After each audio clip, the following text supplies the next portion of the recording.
Now, here is the thing that alerted me that I probably wasn't going to get paid for this.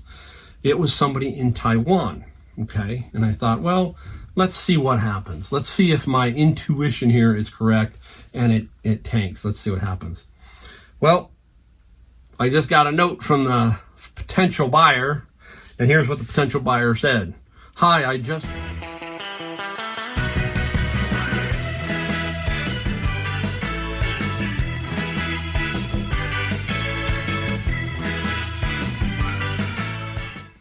All right, hey, good morning, everybody. It is Sunday morning. I'm working on Sunday morning. It's been, I had a crazy day yesterday, did some stuff that my wife needed to do. We bought some outdoor furniture and a really nice couch from an estate sale a friend was running, and we finally had to go pick it up. I got to use my truck. It works. It's strange. Think about this, guys. I mean, I have to take the battery out of my truck.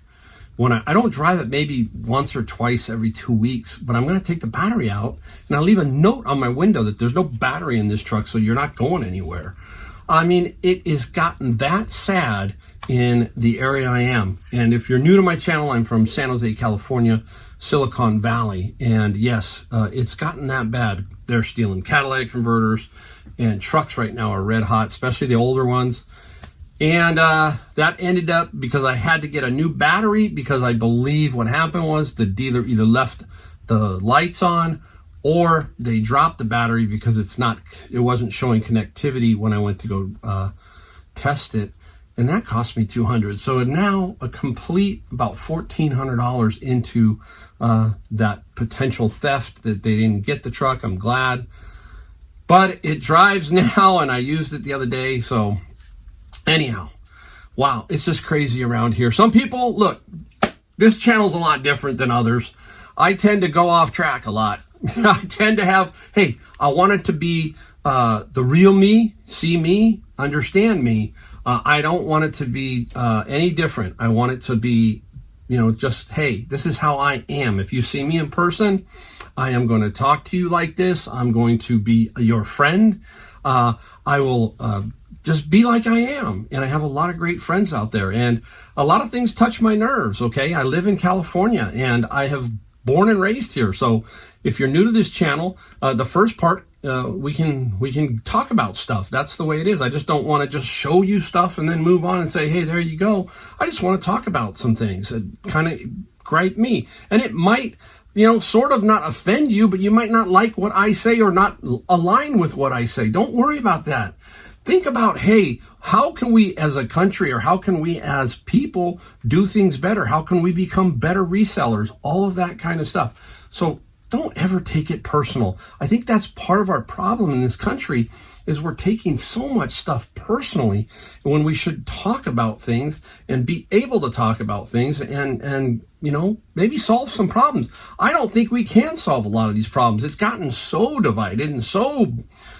it's just a mess, okay? Just crazy. I've got a lot of people on both sides of the political spectrum, as they say, and we have a great time no matter what. We're all friends, and I guarantee you that, hey, if one of my friends on the other side of their viewpoint had a problem, I'd be there for them. They'd be there for me. That's the kind of people I want. I want people around me who are people.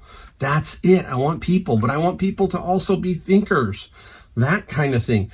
I'm going through the dilemma now of having to potentially move from California, and it's going to happen every day. My wife and I just were discussing it about a half hour ago, looking out at the backyard, thinking, all right, hey, how are we going to figure this out? And the biggest part is my family is now on the East Coast. I'm going to show you a picture here. This is my family. I'm proud of Adam. Adam is my son-in-law. I'm proud of my daughter. Adam is in the Coast Guard. He's trying to make it a career and then get out and do what I do. I've inspired Adam. Adam shows me all the stuff that he finds. So here's the picture. He just, I think he became a boatsman mate 1 or something.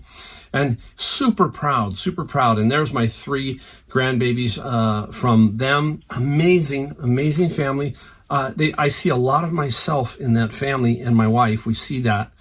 starting out with 3 kids and trying to make a go of it. And even though they live in North Carolina and they have a home, still difficult. It's still difficult. He lives on a military salary. And this is where I get going. And I believe that we don't give our military enough, okay? These are the guys that protect our borders, okay? They protect our borders.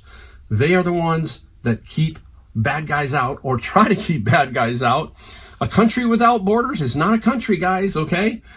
But sometimes I go off the rails. My grandfather, 3 wars. He was in World War II, Korea, and Vietnam.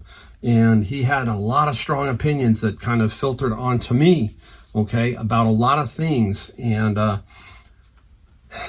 here we go. So I told you this was going to be a little different, and I will timestamp this. So if you want to move forward and just watch what we found or what I sold, that's great. I do have an interesting article because these are the kind of things that are working in my mind to make a move away from California.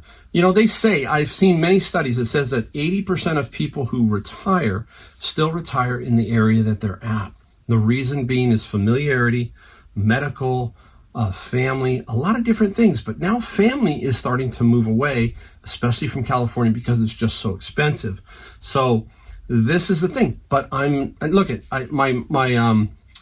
sister-in-law, Mary, I know you're watching, Mary. She says, don't say you're older.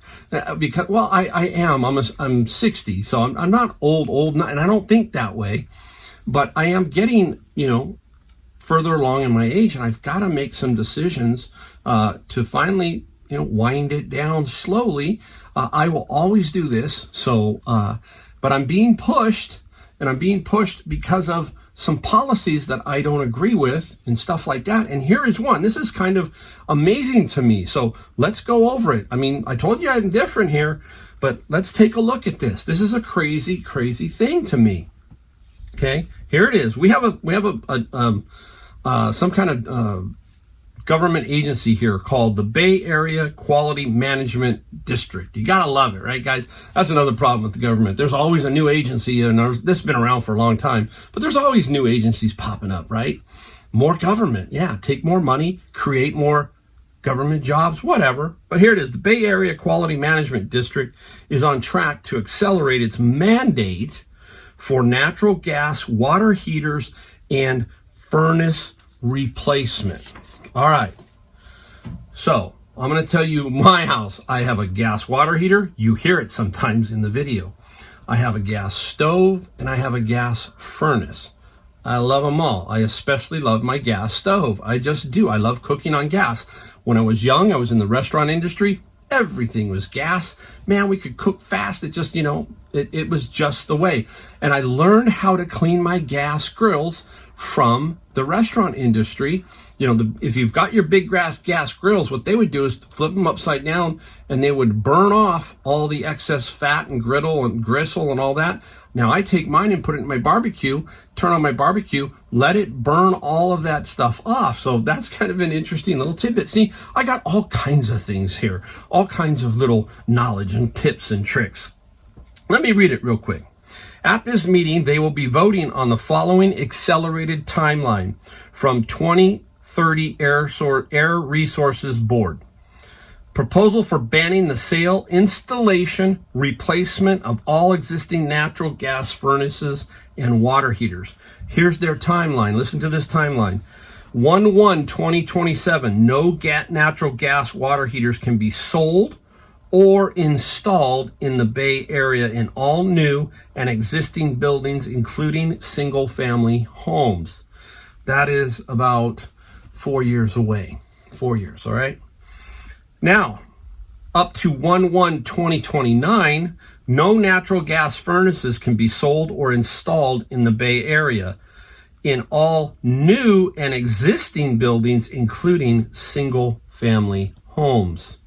And here's the final one, 1/1/2031. No natural gas water heaters can be sold or installed in new and existing buildings, large commercial buildings in the Bay Area. All right? Listen to this. So I'm going to read a little bit more. Stick with me, guys. Just stick with me. Homeowners will be responsible for the cost impacts, which could be as high as $60,000 or higher. While some refunds or incentives may be available, they are not currently available to all homeowners, and they will only cover a small fraction of the full cost of gas to electric conversion. Some existing rebates and incentive programs are available to installers, not the property owner, making it difficult for homeowners to negotiate and choose the best installer. Now you see why I'm having all of these difficult problems, because I'm going to be maybe 70 years old when all of this sort of takes place, right? So I'm thinking, what am I going to do? I mean, I'm going to be on fixed income, but I'll be doing this so I could, but I'm still going to be involved potentially in this. And what do I have to do? Even if I rent this house out, do I have to convert them all out? Can you imagine? I'd have to redo my electrical panel to make an electric water heater, an electric stove, and an electric furnace. Those numbers are pretty close. But think about this. Down the road, it might be even higher because of all these costs that we're incurring, from inflation to just you name it, right? This is out of control. Out of control. I mean, we can go on and on and on and talk about, a bunch of other stuff, but this is affecting me, and I'm now telling you because I'm a reseller, and I've been telling you that potentially I'm going to move. But there's an old saying, and I remember somebody else telling me this too, and I'll say it in a minute. So goes California, then goes the rest of the nation. Okay? The feds, they were talking about banning gas stoves. Remember that? And then Biden kind of pushed back on that a little bit. But guess what? The seed has been planted, and the seed is being planted. And the way that we are going, eventually, this might affect everybody. Who knows? Okay? But don't say it won't. Okay? Because that's happened all the time. It won't. Look at the way we're going. Okay? So it's getting very, very interesting about all of this stuff. This is this type of stuff that me and my wife talk about. And we say, what are we going to do? But again, we've got to find a place that we're happy with that isn't going to fall underneath this craziness here. This is absolutely nuts what's going on here, guys. If you don't live here and you don't see it, it's hard to explain, right? And somebody said, so goes Maine, so goes the rest of the country. That's the other part. But a lot of this is crazy, just crazy. And it's me, guys. Sorry, that's me. That's the way I am. I shouldn't apologize because that's just me. My channel's different. I want it to be different. I want it to be open for everybody. You can blast me in the comments if you want, or you can agree with me in the comments. I generally look at about 95% of them. I might miss a few, but I will look at them. I'll take the heat. I can. All right. Well, hey. There's the opening, guys. Now we're going to get into what we found and what we sold. You're going to see a heavy amount of what we call the bins today, okay? And the reason being is there's been a little bit of a dry spell. We've had a lot of rain here, so that means we are not getting a lot of garage sales. I went out yesterday and I found some good things. That was the first time I'd really been garage sailing in probably a month and a half. Just that bad of weather every single weekend. And so I managed to get a couple of things, and it was fun. It was fun, and I'll show you those. And the other part is my bin of books. Now think about this: the thrift stores have been light; they haven't been getting a lot of stuff, and basically I've had to rely on my books, which have been the most consistent thing. So that's great. That's what I'm talking about, guys. Diversify. Try to find several sources so that when one source is a little rough, the other source can kind of carry the load. All right, you're going to see that here in this video. All right, first off, went to a garage sale, and I usually my general feeling is when I drive up to a garage sale, I'm pretty bad at this. When I see a lot of kids' clothing and stuff, a lot of people sell kids' clothing, I get a little turned off in my head, and I shouldn't do that, right? That negative response, oh, kid clothing. No, get out and go. The reason why is this item I'm going to show you. So it was a lot of kid stuff, but they had some DVDs, and they had this one, 60s pop, rock and soul, classic masters, and sealed new. And I thought, oh, hey, that's probably $30, $40. She wanted $1. Well, I said, okay, I'll take it. Not really looking at it. Kind of got in the car and looked at it. I'm going to show you the comp up here that it just sold on eBay. $200, $200 for this guy. No idea why, but it will sell for right around there. That's what I'm going to put it up for, $200. Super, super cool find. You know, can't complain about that. And hold on, guys. Okay, can't complain about it. I'm looking around. I'm trying to figure out all my paperwork, all shuffled around. Now, up next is another one. I went and this one guy had some stuff, and I went to the next store one, and I found a couple of DVDs I liked, so I bought those for like $1. And then I saw these, and I go, oh, these are really nice. See, I'm not a big clothing person, but when I see something that's nice, right, and look at tags on it, brand new, and I asked how much, and the lady said, oh, $15. And she said, they're real expensive. I said, wow, they are. And they're Cheyenne, okay? And they have the original tag still on it, Cheyenne, Boot Barn, $150 brand new, $15. So I am going to pay, I paid $15. I'm going to sell them for about 90, I think, 90 to 100. And they're size 9. Very, very cool. That's why garage sales are so fun, right? I missed it. I was really psyched out. Now, the other one is too big, but I'm going to show you this one. I'm going to put it up here for you. And this is a patient lift for lifting people out of a wheelchair or into a bed, okay? And I was at this this garage sale. It looked like a lot of the same kind of stuff. And on the ground towards the curb was this bag. And I didn't know what was in the bag. So I looked at it, and it said a Mo Lift Smart 150. So I quickly looked it up, and I noticed, I go, wow, okay, these things are selling between $1,500 and $2,000. And so I asked a little further about it, and the lady said, we never used it. We did take it out, but we never used it. It just, I guess the husband, he was had cancer, and she said, I want $300 for it. And I said, hey, how about $250? And she ended up saying, sure, $250 is fine. So I paid $250 for it. Now, you can ship it. Now, here's the thing. It weighs about 75 pounds, so I'm figuring let's call it 100 with packaging and whatever. So 100 pounds. You can ship up to 150 pounds on UPS. I figure it's about $300 to ship it in general. I also have it up on Facebook Marketplace and some other spots. Put it up there. Yeah, that's what we'll do. We'll put it up in those kind of areas and see if we can sell it. Might take a little while, but I believe I'm going to sell it for some good money. And it's interesting. So, hey, you got to have room for some of these things too, but you also got to take a chance. So do that. Don't forget that there's a lot of that kind of stuff out there, okay? All right, now I'm going to get my stuff that I sold, and I'll show you that, and I'll be right back. All right, let's take a look at the stuff that we sold. We had one issue with one. I'm going to explain that here.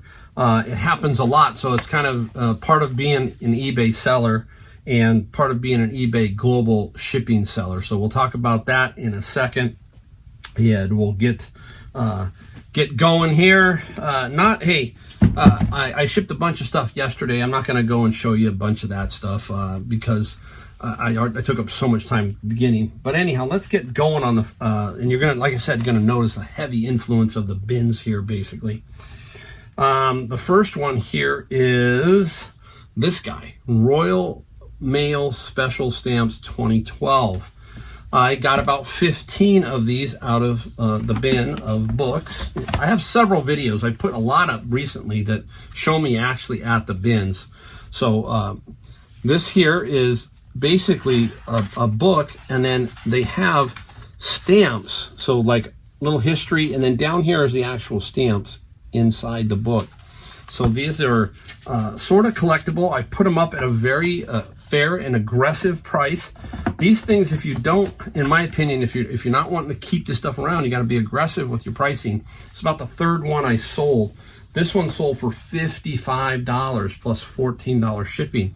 So if you know that the bins that I buy are 100, and I got 15 of these, and I've already sold a couple. This one here is 55, which is half that cost of the bin, which I pay $100 for. So you know, just gotta keep cranking along like that. And I love stuff like that because there's a certain mailer, you know, the album mailers, those fit perfectly. The album mailers are really versatile. They can take a lot of flat books and they will fit in there. I'll show you one here that will fit in one of those album mailers in a second.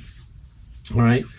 Now, I'm going to reach over here a little bit so you're going to see it, even though all that organization's still not there. This here had these for a while. They just looked super cool. And they were 1, 2, 3, 4, 5, 6, 7, 8, 9, 10 big series of National Geographic cliffhanger books. They're just about some interesting stories regarding national parks, mysteries. Didn't get a whole lot for this, okay? This is how I now wrap them. I bundle them like this so then I can stack them in places, you know. It makes it easier. You guys need to get one of these. This one's almost out, and it has all this tape like this on it. That's what I do. Bundle. I think that's one of the best things I got. That and my a printer for labels, guys. Those two things to me. Anyhow, $25 plus $9 shipping, medium mail. Now, an interesting thing about National Geographic, for example. National Geographic, they block me on Amazon. I can't sell National Geographic. So anytime I come across a National Geographic, I'm going to be blocked. I have no idea why. They're not the great. We all know them for their magazines. They have some books. That's National Geographic. I can't sell those on Amazon. Anything with that, you're blocked. You have to get approval. I have no idea why. No idea. But they want to control that for some reason. And that's what they basically tell Amazon is like, hey, you must have approval somehow, some way. There's quite a bit of that happens on Amazon. You just have to deal with it, guys. It takes some time to really build up a nice store on Amazon. Now, this is not out of the bin of books now. This is a networking situation again. This here is a wedge. It is the Alien Sport. I was playing golf the other day, and I was coming home, and I got a phone call from my friend Brian. He says, hey, I'm over here at, Goodwill. And he goes to one Goodwill. That's the only one he goes to. He says, there's some golf clubs here you might be interested in. I said, where you at? And I said, hey, I'm probably only about 5 or 10 minutes away. I just got done playing. He goes, well, drop by. They're probably still going to be there. And there was. And I took 4 golf clubs, okay? They were all kind of wedges. This is a wedge. This is the Alien Sport. Very unique club. I'll tell you the history of this thing. This is brand new. And it has a head cover, which is a plus. We've talked about that. Not a ton of money on it. This was as a seen on TV type thing. Back in the day when this was coming out, there was this commercial was run all the time on certain golf channels, and there was like a 30-minute infomercial on it. And I think I remember a famous one where the golfer, Jerry Pate, so if you're a golfer and you know what I'm talking about, hit a ball off of the rocks using the Alien. I believe that's the club that he used. Interesting. You see, it sticks with your mind. This guy here sold for $30 plus $13 shipping. Again, I would have probably never known about it except my friend alerted me to it. So I drove over and I picked up probably about $150 net profit worth of clubs because he alerted me. That is the networking aspect of what we do as resellers, guys. All right, here's the book I'm going to talk about that would fit in the album, record album box, okay? I have a link in my description. If you go down there and you're curious of what it looks like, that is one of the boxes that I do buy. I buy them in about 100 at a time because I sell a lot of books like this. This is the complete book of the Lamborghini that will fit in that box nicely. So it's not just for albums, it's for books like this. And this also came out of my bin of books. Lambo, $35 plus $9 shipping. So another really, really cool find. And now we're going to get into some science fiction. If you remember that science fiction lot that I got recently, I started to lot up some of the paperbacks.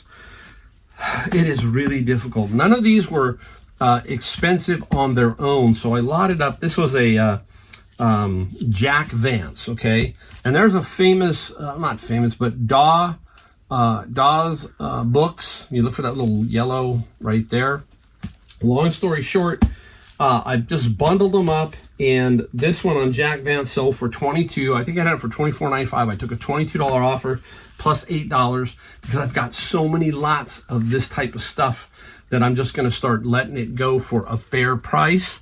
You obviously hope to get as much as you can, but you still want to not be sitting on. By the time I get all that stuff lotted up, it can get tricky. Remember my Harlequin? That can get to be a nightmare. Another science fiction kind of writer is A.E. Van Vogt. Okay, and this got me $30 plus $8 shipping. So a really, nice right there. What's that? 30 plus 22, 30. You're talking $50. Those two right there, half a bin. You remember, if you watch that video, I'll try to put links below, and you can go back and look at it, of all of that science fiction stuff that I got. And I still am doing the hardbacks currently too, so I'm doing that also. All right, let's go into one of my favorite preachers, okay? Yeah, preachers. Old-time preachers. And it is Charles Haddon Spurgeon, okay? Bin of books. This is The Treasury of David. There are several versions of these. Many of them can go for really good money. And this one here is The Acts of the Apostle and the Gospel of Matthew by Spurgeon and then Morgan. And these are like a little set, but there was only two, and some people need to fill in their sets. So, I love it. The Charles Spurgeon. How did I know so much about Charles Spurgeon, or, just in general? A lot of people know who he is. But I was, when my wife and I were young, and we had the kids, and they were, like in the 5, 6, 7 years old range, the church we went to up in El Dorado Hills, there was this man. He was not mysterious, but he lived in our neighborhood of El Dorado Hills. His name was Shane, okay? And Shane was the kindest man you're ever going to meet. Very, very even-keeled, and he gave me a book back then, and it was Charles Spurgeon. And it was a little like pocket book, and he said, you should read this book and, read his stuff. And so that's how I got to know about Spurgeon. And Shane, he passed away. He had pancreatic cancer. You would have never known that he was sick. He was there every Sunday like a rock. Shane was like a rock. And he had some family issues that were going on with him, but that never changed the man. The man was amazing. So that's what I mean. When you're around people like that, you can see how I even am affected today by somebody like that, okay? And I still remember Shane to this day. I can see Shane in my mind. I can see where he sat. I always sat next to him. We always sat next to him. Just the kindest man. All right, an older book. Napoleon. Sat around for a long time. I just couldn't throw it away. Finally sold. $15 plus $8 shipping. 15 plus 8. And we've got this one here. We've talked about manga all the time. And this one is Inuyasha. And it's a mixed set, okay? I've got one set of this that goes a little further, like about 20. This was mixed, some combo, duplicates, basically. So this one went for $33 plus $8 shipping on this one. This is one of the hottest categories right now. Man, that manga anime stuff is on fire. It still is. And I love finding all of those kind of books. Now, the last one, Go Make Double Shirt, is going to be shown on the screen. I was going to show it this morning, and I was hoping it was going to get paid for, and if not, I still was going to show it. Now, I'll put it up here. It was the big Franklin book lot set, okay? I took an offer of $650. Now, here is the thing that alerted me that I probably wasn't going to get paid for this. It was somebody in Taiwan, okay? And I thought, well, let's see what happens. Let's see if my intuition here is correct and it tanks. Let's see what happens. Well, I just got a note from the potential buyer, and here's what the potential buyer said. Hi, I just noticed the shipping and tax policy in my country. I'm over the limit of free taxes in customs, which means I gotta wait until June so that I won't have to pay for the extra money. Therefore, I'm sorry I have to cancel the order for the time being. Hope that I will have the luck and honor to purchase these precious books from you. I'm very sorry to cause you an inconvenience, Nico. Happens a lot, guys. This is a problem. This is a problem from both sides, from them and from eBay. eBay needs to probably disclose. I don't know if they do. I can't see it. Do they disclose completely early on before they buy it? See if they're saying $650 and they know the shipping, but they don't know everything. I don't know. See, that's the mystery of global shipping. Every country is different. So this was Taiwan. So I kind of had that feeling that it wasn't going to go through. And then I wanted to show you if it didn't. And it didn't. Okay. So I got to relist it. And nothing against this person. I'm not upset. And, I kind of knew. So I might change the wording in the title a little bit. Maybe sell similar and boost it back up. That kind of thing. So we'll see. But there you go. Part of just being an eBay seller. All right, interesting video. A little bit of me at the beginning, a little bit of what we found, a little bit of what we sold. Don't be taken aback, people. Come on. All right. It's us. We got to figure this out ourselves. All right. So I really appreciate you all. Hey, subscribe if you like watching my videos. And hey, leave comments if you like. I will see you in my next video.